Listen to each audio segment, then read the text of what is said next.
E é uma alegria estarmos aqui. Não, meu irmão, por favor, baixa só um pouquinho meu retorno aqui.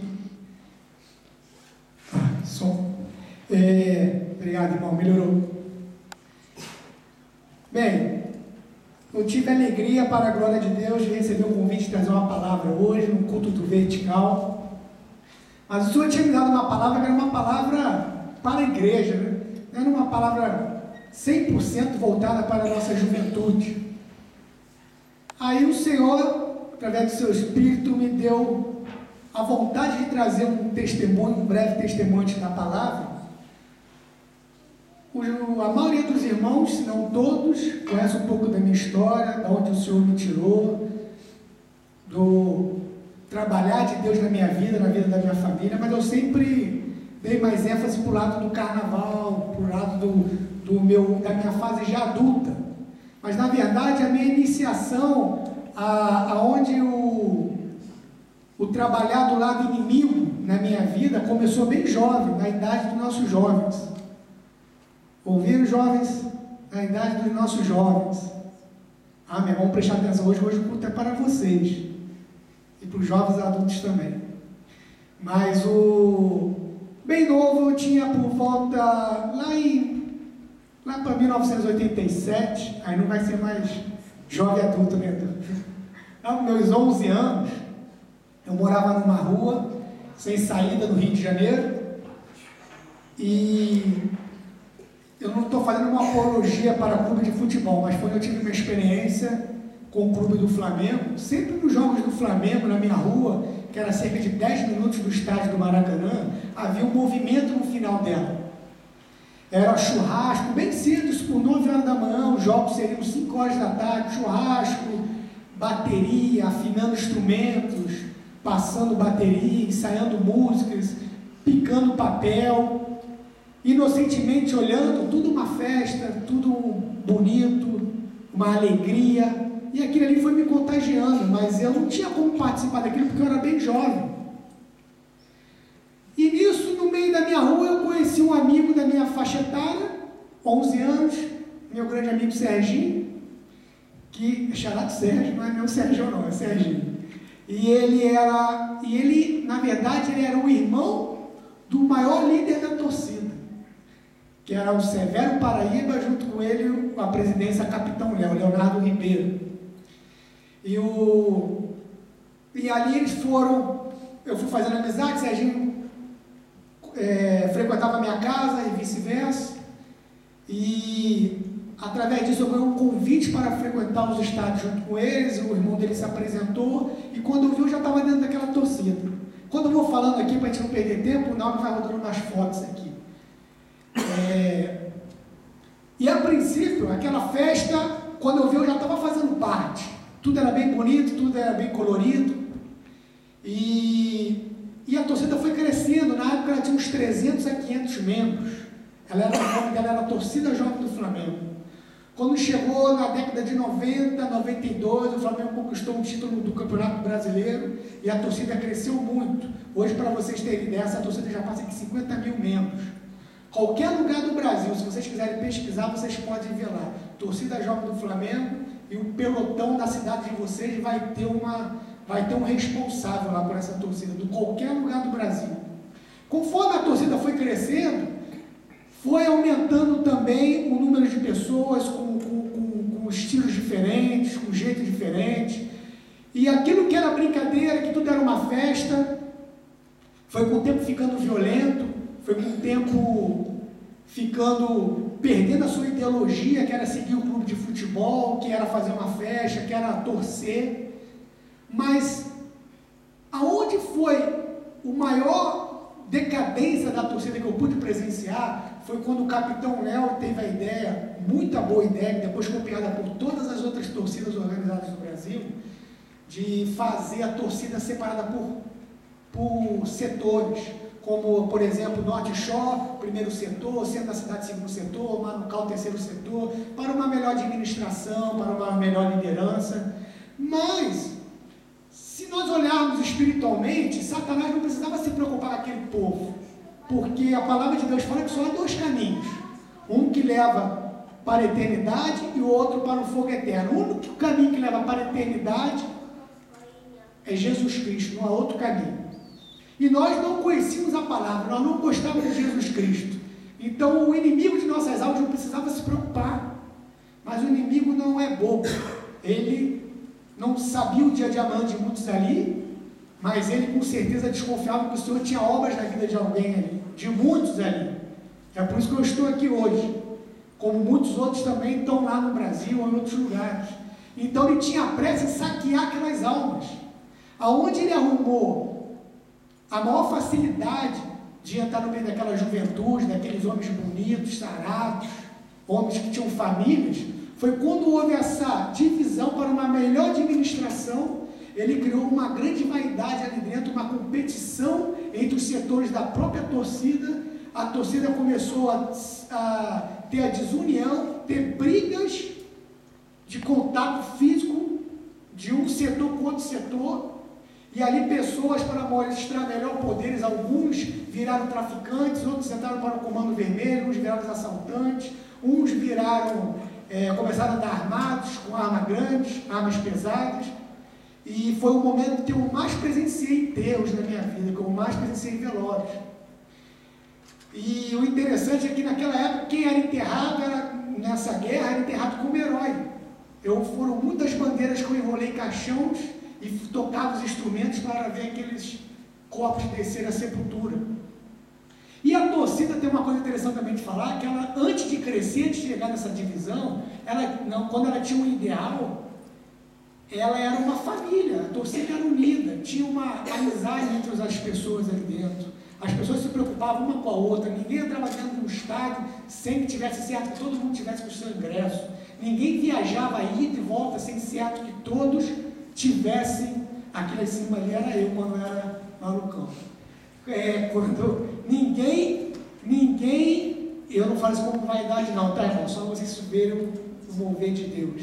Ninguém ia ou voltava no ônibus numa excursão sem certo que todos estavam dentro. Na ignorância espiritual, no caso de contato físico, de uma briga física, ninguém deixava ninguém para trás. Havia uma irmandade, mas depois que houve essa divisão para uma administração, foi aonde tudo começou a desandar. E eu comecei a enojar a torcida e fui esfriando aquela paixão, aquele fanatismo com a torcida organizada. Mas hoje eu venho falar de uma guerra que é a nossa guerra. É a guerra espiritual, é a guerra do povo de Deus, que nós fazemos parte. Aquela torcida ali, ela se chama Torcida Jovem do Flamengo. Quando ela aumentou, cresceu, o símbolo dela virou um tanque de guerra, ela virou o Exército Rubro-Negro, e quem era membro dela eram os guerreiros conhecidos como matar ou morrer. E era o lema dos guerreiros. E aquele que morresse em guerra era morto, era enterrado como um herói. Essa era uma ignorância que Satanás botou nos corações de muitos jovens, e muitos hoje que estão aqui, infelizmente. Mas hoje nós vamos falar do exército do Senhor. Vamos abrir nossas Bíblias, que está no livro de Êxodo, capítulo 17. Livro de Êxodo, capítulo 17, a partir do versículo 8.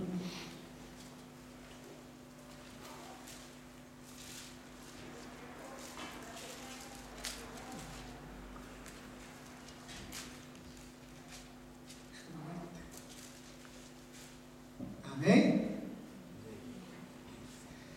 A vitória sobre os amalequitas. Sucedeu que os amalequitas vieram atacar os israelitas em Refidim. Então Moisés disse a Josué: escolha alguns dos nossos homens e lutem contra os amalequitas. Amanhã tomarei posição no alto da colina com a vara de Deus em minhas mãos. Josué foi então lutar contra os amalequitas, conforme Moisés tinha ordenado. Moisés, Arão e Hur, porém, subiram ao alto da colina. Enquanto Moisés mantinha as mãos erguidas, os israelitas venciam. Quando, porém, as abaixava, os amalequitas venciam. Quando as mãos de Moisés já estavam cansadas, eles pegaram uma pedra e a colocaram debaixo dele, para que nele se assentasse. Arão e Hur mantiveram erguidas as mãos de Moisés, um de cada lado, de modo que as mãos permaneceram firmes até o pôr do sol. E Josué derrotou o exército amalequita ao fim da espada. Amém? Aqui são 4 homens, 4 personagens principais. Josué, Arão e U.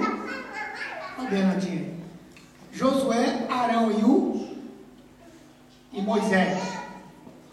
Moisés, aqui agora, irmãos, é a nossa guerra de hoje. É a nossa guerra, jovens. É a nossa guerra, jovens adultos. É uma guerra espiritual. Aqui Moisés está representando o nosso pastor Isaías, o nosso pastor Vanderlei, os nossos líderes maiores. Arão e U estão representando aqueles que estão junto com nossos pastores, aqueles que estão submissos aos nossos pastores, que são obedientes, que os amam, que os defendem, que o erguem as suas mãos e os mantém erguidos. E Josué, que foi para a linha de frente daquela briga, representa todos aqueles que erguem a manga e botam a mão na massa na obra de Deus. Vocês que cantam, vocês que participam de teatro, vocês que lavam prato no almoço missionário, vocês que vêm e recolhem o lixo quando chega no culto. Independente qual é a função, muitos querem estar aqui pregando, cantando, louvando, mas todo mundo tem que ter uma função. A obra de Deus precisa desde as funções pequenas como as grandes, mas todas elas são da mesma importância perante Deus. Não se preocupe com o que os homens vão achar, se a sua função é pequena ou grande, porque para Deus, Ele vai perguntar o que você fez, Ele vai perguntar como você fez, qual foi a intenção do seu coração. E também ali tinha todo o povo que eram os israelitas. Os israelitas representam a igreja ao todo. Aqui, tanto os escolhidos quanto os chamados, todo o povo. Tem muito crente que está na igreja, mas na verdade ele só está aqui na coletividade. Ele é só um chamado, porque a palavra de Deus fala que só os escolhidos herdarão o reino dos céus. Então, aqui nesse exército também tinha só os chamados. E o povo de Israel, eles estavam ali, na verdade eles não estavam por uma briga, eles não estavam por uma guerra. O povo de Israel, eles tinham acabado de sair de 430 anos de cativeiro. Eles eram escravos.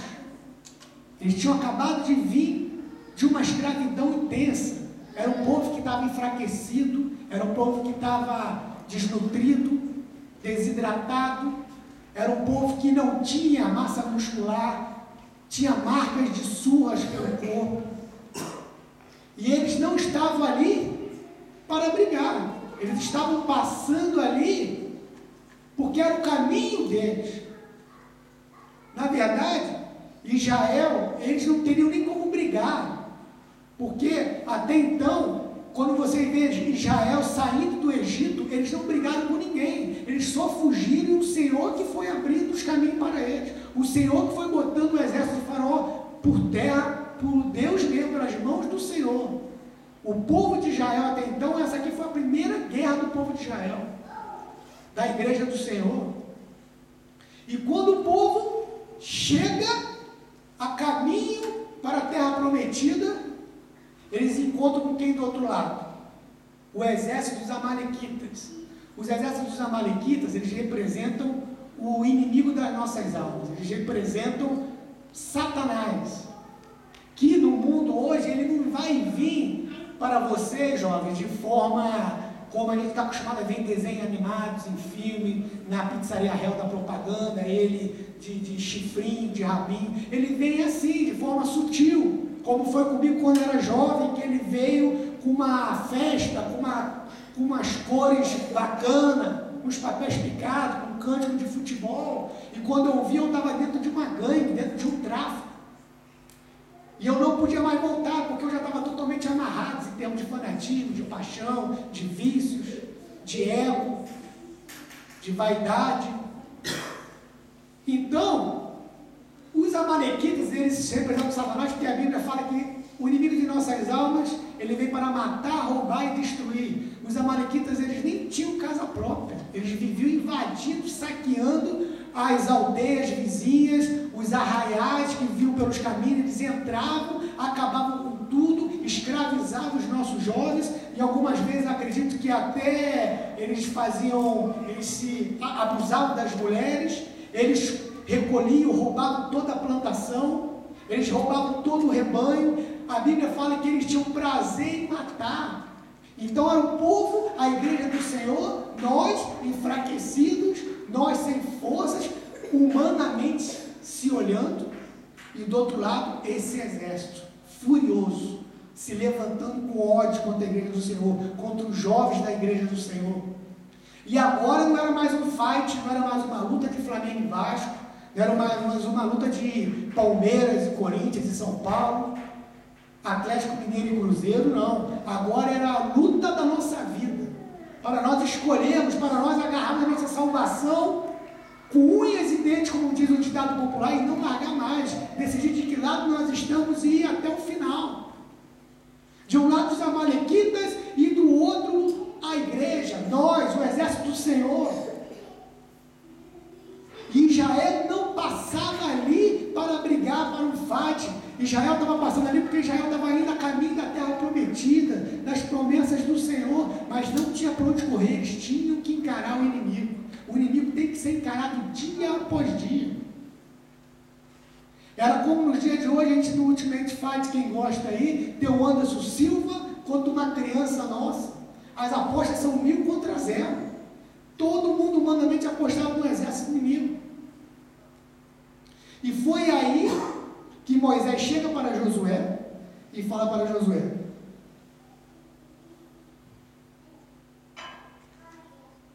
separe, escolha homens e vá para a batalha, porque amanhã nós vamos cair para dentro aí desse povo aí. Nós vamos enfrentar esse povo aí. Em 24 horas, Josué tinha que fazer um exército da onde nem tinha homem preparado para lutar. Em 24 horas, Josué estava nessa situação.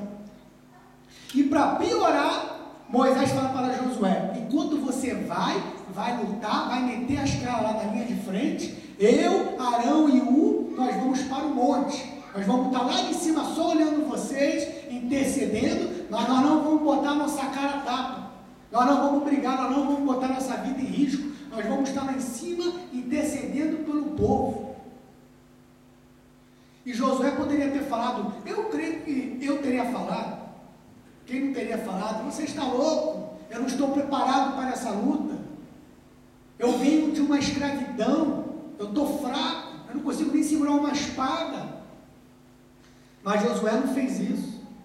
Josué falou nada. A Bíblia diz que Josué falou amém. Eu vou, essa batalha é nossa em nome de Jesus, eu vou de frente. Eu que fui escolhido para ir de frente, eu vou de frente. Josué tinha todos os motivos para falar que não, mas Josué foi. De repente, Josué poderia ter falado: eu estou tanto tempo cativo, eu estou tanto tempo fraco, eu nunca lutei, eu nunca guerrei, eu não tenho capacidade para ir de frente, eu não tenho capacidade para essa luta, eu não tenho capacidade para sair das amarras do inimigo, eu não tenho capacidade para largar os meus vícios, eu não tenho forças para isso. Mas o Senhor falou assim: não interessa, eu não estou perguntando o que você tem, o que você não tem, o que você está capacitado, o que você não está capacitado. Eu estou lhe chamando, e Deus não chama aquele que está capacitado, Deus capacita os seus escolhidos. E se Deus tem um chamado na sua vida, jovem, seja cantando, seja tocando, seja pregando, seja ministrando a palavra de Deus, seja na casa do Senhor, fazendo o que Deus vai colocar na sua vida. Se você não sabe o que fazer, ore a Ele vai responder sua oração. E Deus vai fazer por você, quando você vê, você está sendo usado por Deus em coisas que você nem imagina. Porque o Senhor, aquele que chama, é fiel.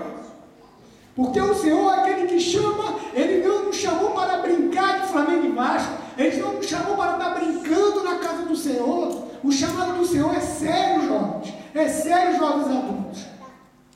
O chamado do Senhor era para nós irmos de frente, largar sobre as mãos dEle que Ele vai fazer por nós, mas nós temos que fazer a nossa parte, nós temos que ir, nós temos que nos apresentar, nós temos que buscar. E ali, 4 homens com um só propósito.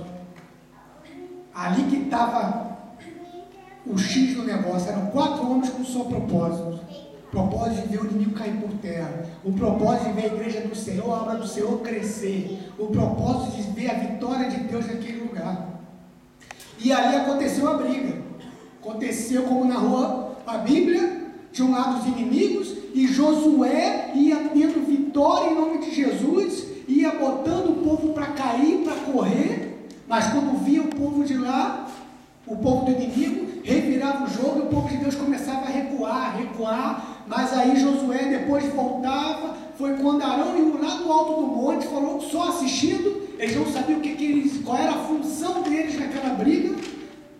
Foi quando eles perceberam que quando Moisés arriava o braço, o povo de Deus começava a perder a batalha. Quando Moisés erguia, o povo de Deus começava a vencer os inimigos.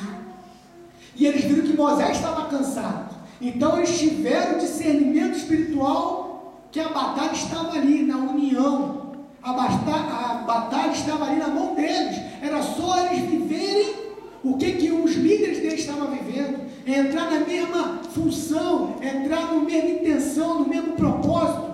E eles entraram ali, pegaram Moisés, ergueram o braço de Moisés, manteram o braço de Moisés erguido, rolaram uma pedra debaixo de Moisés e ficaram ali até o pôr do sol. Vocês veem que essa batalha não foi fácil.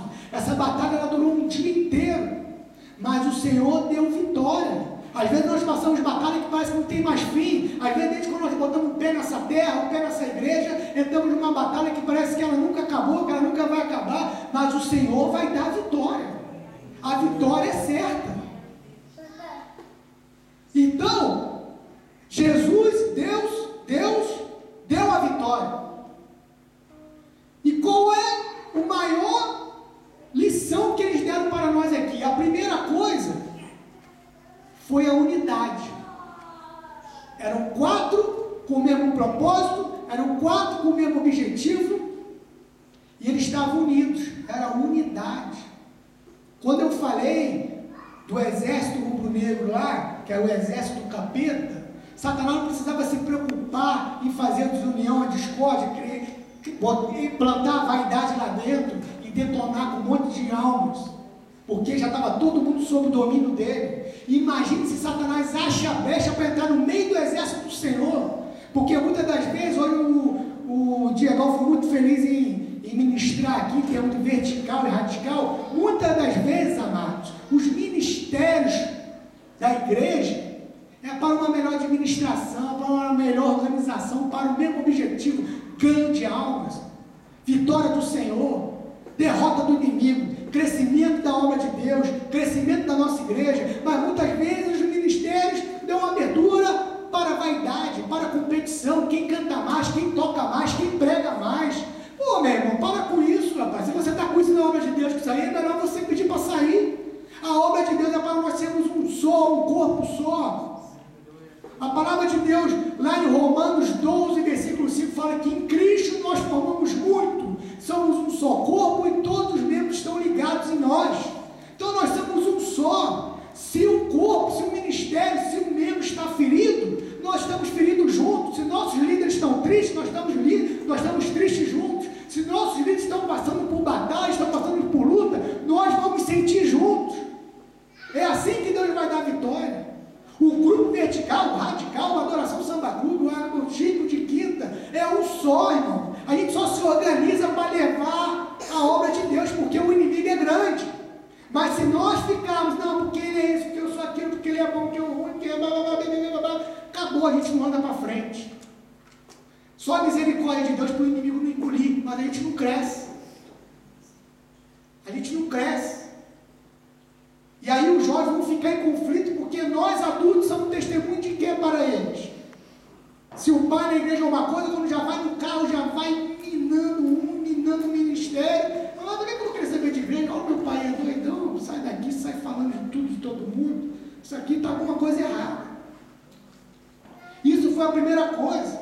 Eu também citei no testemunho lá no Exército Rubro-Negro, eles tinham uma qualidade de coisa boa, que eles se preocupavam um com o outro, tinha uma irmandade antes de ter a subdivisão. Muitas vezes exército do Senhor é o pior de se alistar. Porque quando tem um soldado ferido, nós queremos pisar na ferida dele. O camarada está decaído, o camarada está recaído, nós queremos defamar, nós queremos fofocar, em vez de orar e interceder.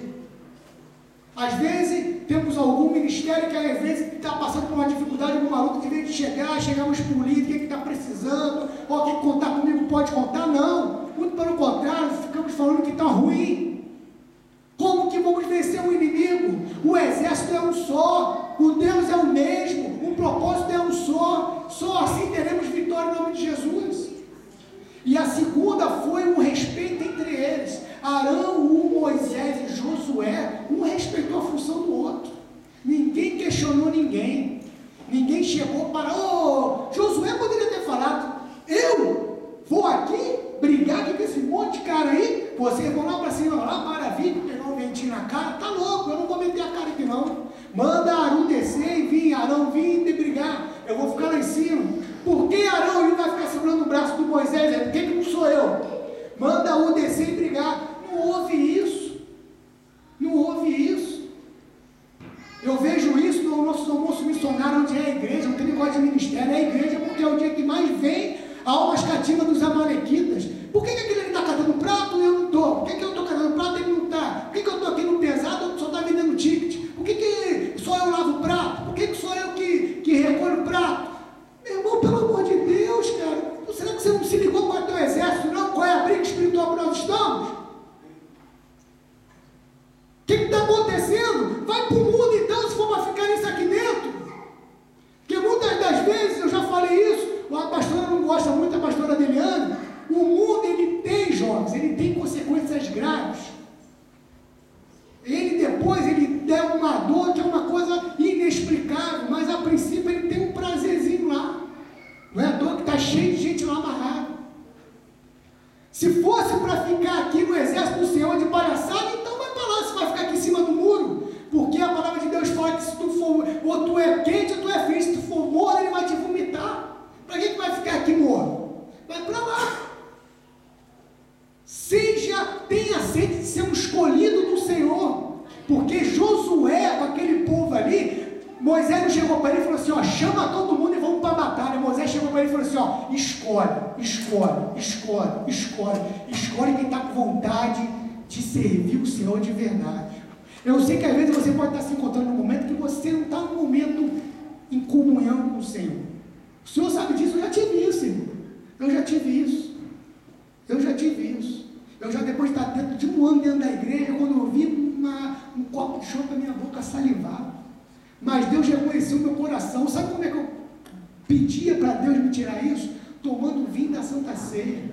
Eu chorava e falava assim, Senhor, o Senhor sabe que a minha intenção não é essa, mas é mais forte do que eu. Arranca isso de mim, Deus. Arranca isso de mim, Senhor. Eu quero te servir de verdade. Eu já prometi tudo lá fora, eu sei que nada daquilo presta, nada daquilo me preenche. Só a tua presença me preenche. Me arranca isso, eu não aguento mais. O Senhor reconhece quando nós apresentamos nossas fraquezas para Ele. Jovens, o mundo, esse dia não, foi quinta-feira passada, nós finalizamos que nosso tempo já está acabando. Foi de Deus até, quando eu estava saindo do culto, a minha filha mais velha para variar, pai, estou com fome. Eu falei assim, ai meu Deus do céu, eu falei, não tem dinheiro hoje. Eu falei assim, vamos para casa, que a mamãe fez um papá lá. E quando eu estava saindo, eu recebi uma ligação do abençoado do coração. Tá na igreja ainda? Eu falei, tô. Passa aqui no trabalho que sou bom de sanduíche, pega aqui rapidinho. Eu falei, glória a Deus. Aí desci lá, eu parei naquela Queen. E eu antes, por Deus, eu já tinha conversado isso com o irmão Gerson. E eu parei ali, tanta jovem bonita, passando, de jeito, meninas caindo, meninas com saia aparecendo, as roupas íntimas por baixo, uma alegria, uma gargalhada. De repente vocês olham para aquilo ali e falam assim, poxa, que alegria, que coisa brilhante, como eu vi aquela torcida lá no começo, que eu vi aqueles papéis e tudo. Eu só não estou morto, porque Deus tinha um propósito na minha vida. Mas eu vi aquilo ali, eu fiquei uma criança deslumbrada. Eu chegava na escola, todo de Flamengo, e falava, eu conheço os caras, tudo que manda no Rio de Janeiro, eu que sou o cara. Aquilo ali me deslumbrou de uma maneira que não teve como eu sair. E depois de 20 20 anos dentro, sem conseguir sair, já conquistado tudo que o mundo poderia me oferecer, desde carro zero, andando casado, de mulher, de roupa da marca, tudo que vocês podem imaginar. Eu estava podre por dentro, eu estava vazio por dentro. E ainda através das orações da minha mãe, o Espírito Santo de Deus trabalhava comigo, mesmo embriagado, e falava assim: eu não quero isso para a minha vida. Porque eu via pessoas de 50, 60 anos naqueles camarotes do samba, tomando uma bebida bonita, um copo bonito, e eu falava assim: eu não quero isso para mim, eu não quero morrer nisso, eu não quero ficar igual aquele cara ali com 60 anos com uma menina de 20. Mas eu olhava para mim, comigo mesmo, em conflito. Eu tenho certeza que era a oração de mamãe, o Espírito Santo já trabalhando comigo ali, e eu falei assim: mas não tem saída, eu estou amarrado aqui, não tem como eu sair desse caminho, ali sou eu amanhã, senão eu morto. Mas Deus tinha um propósito na minha vida e me trouxe para cá. E aqui Deus me libertou de tudo aquilo. Mas eu quero dizer o seguinte, jovens: tudo aquilo no mundo que aparenta ser gostoso, que aparenta ser bonito, aquilo ali é uma maquiagem, aquilo ali são falsos sorrisos, falsas alegrias. Vocês, eu tive que bater cabeça, eu tive que me machucar, eu tive que quase querer tirar minha própria vida, para eu ter um encontro com o Senhor e ver que o Senhor é tudo, que o Senhor nos preenche, e a melhor alegria que nós temos é ter Jesus Cristo e é servir ao Senhor. E vocês, para a glória de Deus, já começaram no caminho certo. Não saiam desse caminho, permanece no caminho do Senhor. O caminho do Senhor é o único e o melhor caminho, e o único que vai preencher a vida de vocês. E para vocês que estão aqui hoje, jovens, que seus pais não estão aqui, seus pais não frequentam igreja, vocês, Deus olhou para vocês e falou: vocês são Josué. Vocês, o chamado começou por vocês. Escuta o que eu estou falando, vocês que os seus pais não frequentam igreja. O chamado começou por vocês, mas Deus vai fazer os inimigos cair por terra. O seu pai, a sua mãe, os seus irmãos vão servir o Senhor Jesus Cristo. Continua no caminho do Senhor. Eu sei que é difícil chegar aqui, de repente você depende de uma carona, de repente seus pais até tentam te bloquear, mas permanece firme. Você vai estar aqui em cima ainda contando a sua história e vai glorificar a Deus, que seus pais servem ao Senhor. Amém? Eu vou chamar o vertical para a gente cantar um louvor. Vou convidar a igreja para se colocar de pé. Eu convido todos os nossos jovens a virem à frente, os adultos jovens também para a gente orar. Vamos, Senhor. Aleluia.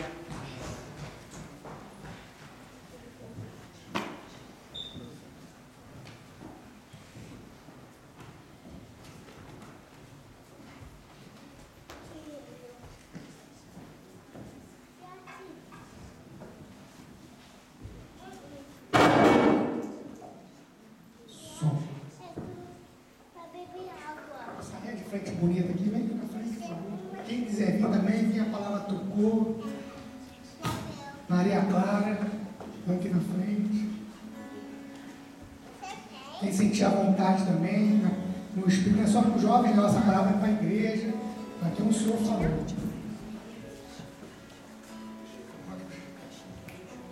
Busca a presença do Senhor, se aquebranta na presença dEle. Entrega aquilo que você tem de dúvida, aquilo que te faz, de repente, se sentir fraco para servir o Senhor, aquilo que está te dificultando a servir ao Senhor. Feche os seus olhos. Pede para Deus a direção na sua vida. Pede para Deus te dar força para servir ao Senhor. Não é fácil servir ao Senhor.